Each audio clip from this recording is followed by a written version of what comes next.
Hey everyone, Jax here, and in this video, we're going to be going over milestones that you should be hitting to help guide you in a direction to beating the game on the highest difficulty. You can also use this video as a way to track your progress if you want to set up custom milestones. And that's actually what this video is going to be about, is setting custom milestones to determine where you are with the game and how far along you are with your understanding and ability to play the game correctly. This will be covering game settings, what you should be playing on, and macro goals that you should set. This isn't a goal-oriented video on a micro level or per game. That is a completely different discussion. This is mainly just macro. In other words, can you beat a game on a certain difficulty and on certain settings? And if you can't, you can use this as a way to kind of track where you are and then build yourself up to that.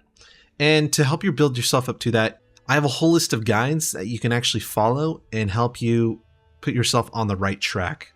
Keep in mind, I will not be covering custom games because you can have a very low difficulty percentage in a custom game, but certain settings will make the game entirely impossible to win. With that in mind, let's go ahead and start with the easiest difficulty on a normal game. So here, this is just prologue. This is literally just lore. Don't worry about it. You can read it if you're into that, but it does not affect the game. If you are struggling with the game, I would highly recommend to keep tutorial on. Go ahead and keep this on. And from here, these are all the different settings that we're going to play with in order to set up the easiest game possible. So all we're going to do is just choose level 1 for everything. So boom, level 1, level 1, level 1. Here, ideology, I do have a video on this. If you want to understand the differences as to what comes with it, go ahead and check that out. But if you want the short and sweet, I highly recommend this one. If you can't even beat a normal game, like a 50% difficulty game, I recommend just going with number 1. It'll have custom text that you need in order to survive the game. If you are understanding the game a bit better and you can actually make it to mid and late game, then choose this one. There is almost no scenario. Well, I'll take this one. However, there is a unique case where I would consider this, but that's not right now. So in this case, only choose one of these two. If you struggle early game, choose this one. If you struggle mid to late game, take this one. So we're just going ahead and take this one, assuming that we can't even beat a 50% game. So let's go ahead and take this one. I also have another video on this. So in this case, the two best specialists, in my opinion, and I'm saying my opinion because the way I determined which specialists were best is because I actually prefer research and scavenging early on. And this is just for the starting specialists. We're not even talking about specialists as you get later into the game. This is just this pool of people down here. So Platy is number 1. She is uncontested the best starting specialist. From here, I choose also Gloriosa. If you actually look at Platy, she has the research ability of a scientist, but she's also a scavenger. It's just crazy. Gloriosa, just because she's a scavenger, she has decent attack, good health, good speed for 500 cost specialist. So I'm gonna go ahead and click that, press continue. This doesn't matter. You could just do whatever you want. Just if you want to do random, you can, or if you want to have a Velociraptor, go ahead. Here. Again, these don't really matter. This is the summary of a easiest possible game that you can have. Now, I also want to let you know that as we went through here, you did see like DLC. Don't, when you have this game, like for the 50% game, do not have the DLC on. Do not put any of the DLC. I know if you spent the money on it, you want to play it, right? But if we can't even beat a 50% game, this is going to make it much more difficult. And trust me, I understand, because these add certain mechanics to the game that just make it that much more difficult. So please do yourself a favor, understand how the game's played first before you jump into the DLC, because the DLC, honestly, just another excuse to play the game again, So if you think about it, you're just getting more out of the game. So for the easiest game possible, 50%, go ahead and choose these settings, no DLC, and then go ahead and start the game. And if you are struggling with a 50% or a 75% difficulty run, it's because you don't understand the core mechanics of the game, or you're not able to manage your colony properly. So be sure to check out some of the guides, see what I'm doing differently than what you are, and then ask yourself, why am I doing it? Or why are you doing what you're doing? But in any case, once you're able to beat at least this or 75%, then you have a basic understanding of the game. If you are familiar with RTS and survival games, you can go ahead and skip this one and jump straight into a normal game, or what I call medium level game. From here, it is just 2 all. It's middle of the road, you just choose 2 the whole way through, and that puts you at 75%. Again, whichever one you're struggling with, choose that one. Doesn't matter. And same thing for here. So this is what you would be for a medium game, middle of the road. I know it's, if you think about it, why isn't 100% the normal or, the medium difficulty? I don't know why. Regardless, this is what I would recommend for if either you were experienced and you are able to play this game on a 50% difficulty. I would recommend this one. And so this should be your next milestone. So we've already hit the first 2 milestones. The first one is a 50%. Second one is 75%. For milestone 3, I would still say no DLC and then bump these up to level 3. And you can kind of see where we're going with this. You're just bumping up every, difficulty as you go along. 100% could be pretty challenging, but nonetheless, this is what you'd have for your 3rd milestone. If you are struggling on beating 100% difficulty game, choose some that are 1, some that are 2. It's up to you. I would recommend if you want to find something in between, I would either lower catastrophes or environment, because the difference between a good environment and a bad environment makes a huge difference in the game. So this one definitely affects it. I know it only drops it by 5%, but in my opinion, if you can get fertile soil, it makes the game so much easier and there's less pollution. Catastrophes can make or break your game pretty easily. So this one would also affect it too. Survivors, it's not too bad. And your starting resources are just starting resources. It's not going to kill you. It helps a lot. Trust me, it does. But it's not as much as, in my opinion, environment and catastrophes. Same with challenge. I'm not sure exactly what this affects. If I had to assume, it would probably be like how much Shattered Hope is affected, because you can see right here, it's showing this DLC right here. So probably one of the things that affected is Shattered Hope, as well as like how many times you get attacked by bandits, or how negative someone could react to an action that you do on the world map or not doing something.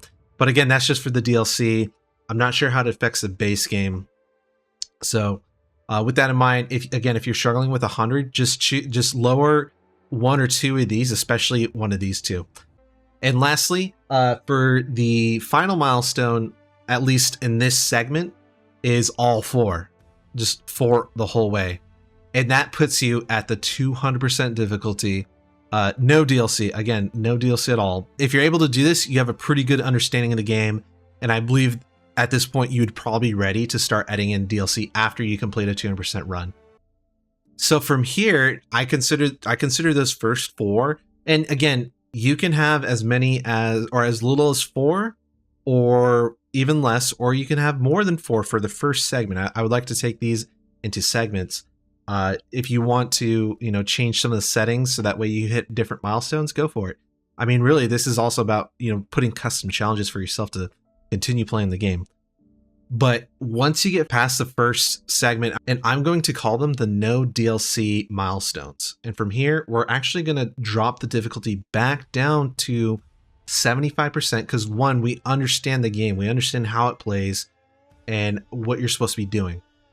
And from here, I'm actually going to start adding in 1 DLC. And if you feel confident, if 200% was easy for you, feel free to add in, more than 1 DLC. I mean, I jumped in straight with all 3 DLC. Don't be afraid. If you feel like you could do it, go for it. But this is for people that are looking for guidance on how to beat the game on the highest difficulty possible. So if you are feeling like you're ready to go for it. I'm not going to stop you. But if you are a bit nervous about starting the DLC, and by all means, it can be very difficult, because each DLC adds another level and mechanic of difficulty, basically just pulling you away from the main storyline, because each DLC technically has its own storyline, and it pulls resources from that in order for you to accomplish the DLC. And if I were to recommend you 1 DLC to start with, it would probably be New alliances. It adds a ton to the game, and quite honestly, I felt like it should have been in the base game because you have other societies, and in the base game, all you can do with other societies is just trade with them. But here you actually can do tasks with them. You can interact with other societies. You can sabotage them if you want, or you can try to make alliances with them. They also add some really unique buildings to each one too, so you need to understand all those buildings. You also need to understand the mechanics behind the subterfuge that could happen against you, like attacking your research, stealing your money, attacking your buildings from inside. There's a lot to it, as well as a completely new tech tree. They add a completely new tech tree to the game, and you have to understand how that works as well. So if you were to just add one DLC, I would recommend that one. The other two, Rebirth adding a bit less, but still is a good amount. Rebirth adds a level of difficulty in that it makes it so you are constantly getting attacked by creatures, and that can be very frustrating for a lot of people. And so it forces you to take a more defensive position around your colony and actually build a lot of guard towers and have at least a specialist at home to help defend. It also adds, it's like a little sub tech tree. It's not in the tech tree, but it's in a building where you can research different techs that relate to the blight. Or so one, understanding how to defend against the attacks, two, understanding the new tech tree with blight, and then three, understanding how blight samples work and how to get rid of the blight on the map is also brand new mechanics that you need to master and understand before you can jump into the next level. And Shattered Hope, it really just adds difficulty with the added benefit of overtime, and overtime allows you to collect resources at 1.5 times the rate, but you need to research, or you need to scavenge things for that to happen.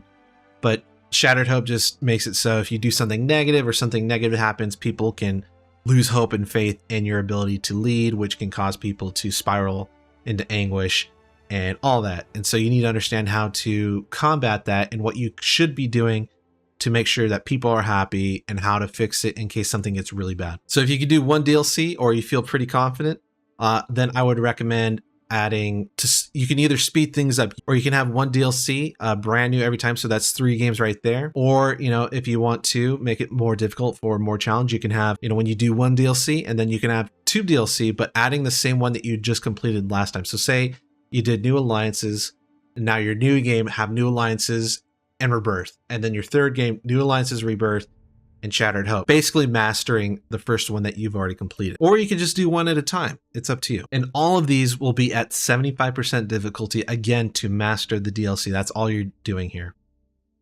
Let's review segment 2, the DLC training. All of these are at 75% difficulty.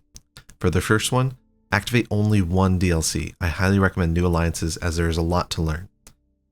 After that, go ahead and activate 2 DLC, but with one of them being the previously beat DLC that you just completed. And after that, all 3 DLC at the same time. Something to note, if you feel like you can handle all 3 at once, go ahead. Or if you want to mix it up and do different versions, go ahead and do that too. But go at your own pace, that's what's important. And from here, we're actually going to switch it up. Once you've done all 3 DLC at 75%, we're going to switch it up because now we're going to get into the nitty and gritty things, but we also want to explore the scenarios. The first one I recommend is Cold Rush. This one is a completely custom game that I think is actually kind of fun and helps you understand how important time limits can be on your game. This is really just to kind of give yourself a break, but if you can complete this, you're in a good spot with understanding of the game. You can also move this back before you do any of the DLC if you wanted to. If right after you do your 200% run, jump over to this one. It's up to you. You can do it before or after DLC. Again, up to you. After that one, we're actually going to go here and do this one, Eternal Winter. Interestingly enough, you actually can't change anything on these. You can only just do the visuals, and that's literally it. That's all it is for this one. But with this one, you can actually change some of the difficulty. So if you feel like you could have done a 200% difficulty run, go ahead and challenge yourself in this one too. I will say though, for this one, there is DLC added, so do keep that in mind, but it's not all DLC. So you do have Shattered Hope. You just don't have Rebirth. You have Shattered Hope and New Alliances. You could do a 200% run on this one.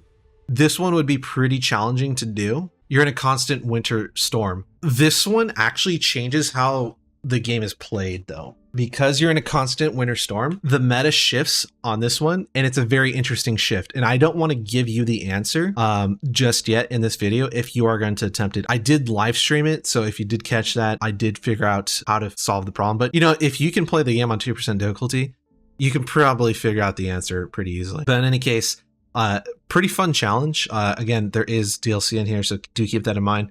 But this would be a pretty fun run. 2% might be a bit challenging for some people, especially with a constant catastrophe. So, you know, maybe 100% difficulty run might also be a fun challenge to you, but it's up to you. Again, you could probably split this up if you wanted to, but having a constant winter storm would be a bit of a drag. So try not to do this one too much because we're focusing mainly on the normal game. Once you've done these two scenarios, we're actually going to go back to normal game, and we're actually going to, since we already understand the game, we're going to have tutorial off. We're going to just do a 75% difficulty, or again, you can lower it to 50 if you want, or you can up it to 100. It's up to you. Or you can have somewhere in between. But I recommend a 75% difficulty with all 3 DLC. And in this case, so this is what it's going to look like, all 3 DLC at the same time. 75% difficulty. In my opinion, this is more difficult than a 200% run, no DLC. The difficulty that's added from the DLC, in my opinion, underestimated. There's a lot to know and a lot to manage. There's certain mechanics that you can use in order to manage it a lot easier. You know, there's pros and cons to all that. And then from here, you could probably, you know, start tweaking with, you know, different difficulties. You know, you can go to 100. In the end, the hardest run is a 200% difficulty all DLC. It is uncontested that this is going to be the hardest normal game run. Again, not touching any of the custom games. Custom games, I just don't think that they are worth talking about, because again, you can just have one setting that just completely makes the game impossible. If you can complete a 200% difficulty run with all 3 DLC on, I would say that you have mastered the game in its entirety, and congratulations to you. To summarize, we have 3 segments. We have the first segment with no DLC, the second segment with DLC, but only 1 at a time for the first part, and then maybe adding a second or even all 3. But as again, only at 75% difficulty. This is where you're learning the mechanics of the DLC and mastering those. And then you have a third segment, which is kind of like the break, and you can put this segment before or after segment 1 or 2. It's up to you. And that's the custom scenarios segment. And that is one to help you, take a break from the main game, but also 2, there is a new meta on the Eternal Winter Storm, scenario, which is really cool. And so if you can figure that one out, kudos to you. Let me know down if you actually did beat it and on what difficulty. I'm very curious to see. And lastly, the final segment is with all 3 DLC at the same time. And depending on how many difficulties, difficulty percentages that you do, you know, starting at 50, ranging to 200%, you can have a lot of different games here, but it's up to you how many milestones that you set for each stage. Again, you can have as little as, you know, 1 or 2, or as many as, I don't know, probably in the 10s or 20s at least, if I had to assume. And again, if you are struggling with anything related to this game, feel free to hit me up in the comments down below. I would be happy to answer your questions. Also check out my playlist for my guides. I have water guides, tech guides, ideology guides, electricity guides. I have Eternal Winter Storm guides, Cold Rush guide, normal game, DLC game guides. It's all there, so feel free to check it out. And if you have any questions about those, you know, comment in those and I'll get back to you as soon as I can. I love answering questions, so please don't hesitate. I'm here to help, and I hope this helps you steer you in the right direction on what you should be reaching for. Hopefully this gives you the guidance that you need and helps you set up a template for yourself on what you should be doing and where you're at with your understanding. If you enjoyed this video, I'd greatly appreciate a like, and if you want to see more content like this, not just for Surviving the Aftermath, but we're doing other games, go ahead and give me a subscribe. I greatly appreciate it. It helps the channel a ton. And if you learned something new, leave down a comment below, or again, if you have a question, just leave a comment down below and I'll get to you as soon as I can. And as always, hope you have a good one, and I'll see you next time. Thanks for watching.